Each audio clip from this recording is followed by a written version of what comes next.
बिस्मिल्लाहिर्रहमानिर्रहीम। अस्सलाम वालेकुम स्टूडेंट्स। आपकी बुक का यूनिट 6 जिसका नाम मैट्रिसेस एंड डिटर्मिनेंट्स है, बहुत इंपॉर्टेंट चैप्टर है क्योंकि इसमें से आपको 2 MCQs आने हैं पेपर में। आपको इसमें से पूरा एक लॉन्ग क्वेश्चन यानी कि 8 मार्क्स का आपको लॉन्ग क्वेश्चन आना है। क्वेश्चन नंबर 8 आपका होगा जिसमें A और B दोनों पार्ट इसी चैप्टर में से होने हैं और इसके अलावा आपको इसमें से शॉर्ट क्वेश्चन भी आएंगे, एटलीस्ट 2 शॉर्ट क्वेश्चन आएंगे, बल्कि बोर्ड के पैटर्न के मुताबिक आपको इसमें से 3 शॉर्ट क्वेश्चन आने हैं। तो इसका मतलब है आपको काफ़ी सारा पेपर इस चैप्टर में से आना है, तो आपने इस चैप्टर की बहुत अच्छी तरह से तैयारी करनी है। आज हम चैप्टर 6 के MCQs करते हैं, तो आइए स्टार्ट करते हैं। रिव्यू एक्सरसाइज 6 का पहला क्वेश्चन है, the number of rows and columns in a matrix determine it's. मेरे पास ये मैट्रिक्स है, आप ये देखें कि रोज क्या होती हैं मैट्रिक्स में।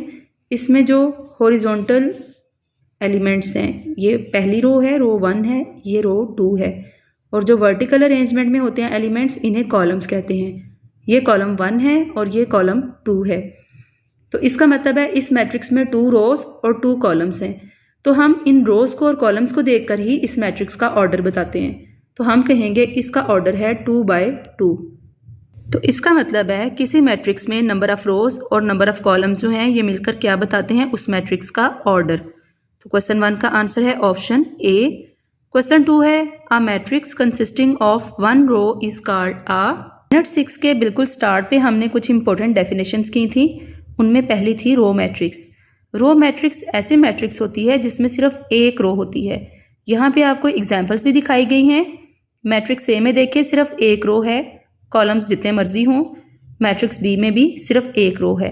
तो ऐसी रो जिसमें ऐसा मैट्रिक्स जिसमें सिर्फ एक रो होती है, उस मैट्रिक्स को हम कहते हैं रो मैट्रिक्स। तो क्वेश्चन 2 का आंसर है option A. Question 3, 2 matrices are conformable for addition if they are of. अगर आपने 2 मैट्रिसेस को ऐड करना है तो इसके लिए ज़रूरी है कि दोनों का ऑर्डर सेम हो। तो इसका आंसर है सेम ऑर्डर। क्वेश्चन 4 है, in a square matrix the number of rows and column is. Square matrix की डेफिनेशन में आपने पढ़ा था कि ऐसा मैट्रिक्स जिसमें नंबर ऑफ रोज और नंबर ऑफ कॉलम्स इक्वल होते हैं। यहाँ पे जो मैट्रिक्स P है वो भी स्क्वायर मैट्रिक्स है, उसमें रोज भी 2 हैं और कॉलम भी 2 हैं। और मैट्रिक्स Q जो है ये भी स्क्वायर मैट्रिक्स है क्योंकि इसमें रोज भी 3 हैं और कॉलम्स भी 3 हैं। तो इसका मतलब है स्क्वायर मैट्रिक्स के लिए रोज और कॉलम्स की तादाद इक्वल होना ज़रूरी है। तो क्वेश्चन 4 का आंसर है same. Question 5, 2 matrices with the same order and equal corresponding elements are called. 2 matrices हैं, उनका ऑर्डर भी सेम हो और उनके आमने सामने वाले कोरिस्पॉन्डिंग का मतलब होता है आमने सामने वाले एलिमेंट्स भी सेम हों, या उनको प्लस या माइनस करके जो भी उनमें ऑपरेशंस हों आंसर सेम आ रहे हों, तो फिर हम कहते हैं वो दोनों मैट्रिसेस इक्वल होती हैं। ये एक एग्जाम्पल है इक्वल मैट्रिसेस की। पहली मैट्रिक्स में देखें एलिमेंट 1 है, इसके कॉरिस्पॉन्डिंग यहाँ पे पहला एलिमेंट 1 + 0 1 है, 2 के कॉरिस्पॉन्डिंग 2 है, 3 के कॉरिस्पॉन्डिंग 1 + 2 3 है और 4 के कॉरिस्पॉन्डिंग 4 है। तो ये दोनों ऐसे मैट्रिसेस हैं जिनका ऑर्डर भी 2/2 है और इनके आमने सामने वाले एलिमेंट्स भी सेम हैं। तो ऐसे मैट्रिक्स को हम इन दोनों मैट्रिसेस को इक्वल मैट्रिसेस कहते हैं। क्वेश्चन 6 है, in a unit matrix diagonal elements are. ये एक यूनिट मैट्रिक्स है, इसको हम आइडेंटिटी मैट्रिक्स भी कहते हैं। तो इसमें ये देखें, ये जो डायगोनल एलिमेंट्स ये वाले होते हैं, डायगोनल एलिमेंट्स इसमें 1 1 यानी कि यूनिटी होते हैं।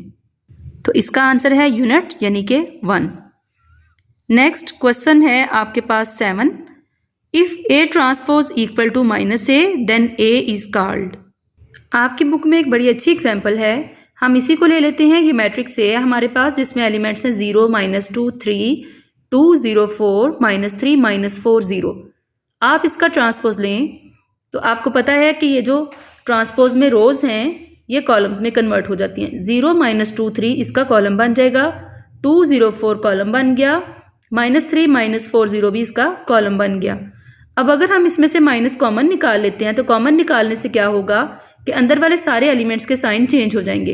वो सारे चेंज हो गए, तो अब ये देखिए ये दोबारा से मैट्रिक्स A बन गई, यानी कि बाहर माइनस भी आ गया और ये तो A के इक्वल है, तो इसकी जगह आप A लिख सकते हैं, यानी कि A ट्रांसपोज -A के इक्वल आ गया।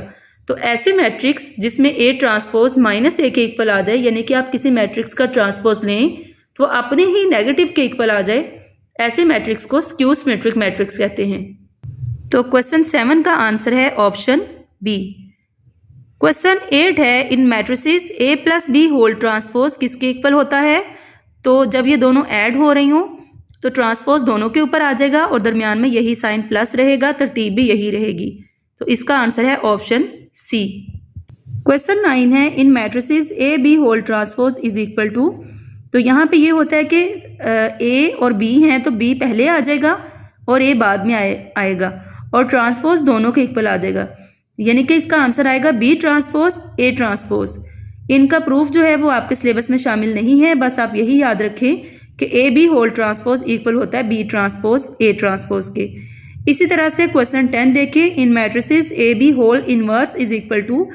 तो यहाँ पे भी ए बी दोनों जब मल्टीप्लाई हो रही होती हैं तो इनवर्स जो है ये दोनों के ऊपर आ जाएगा, लेकिन बी पहले आ जाएगा और ए बाद में आएगा, यानी कि A B whole inverse equal आएगा बी इनवर्स ए इनवर्स के।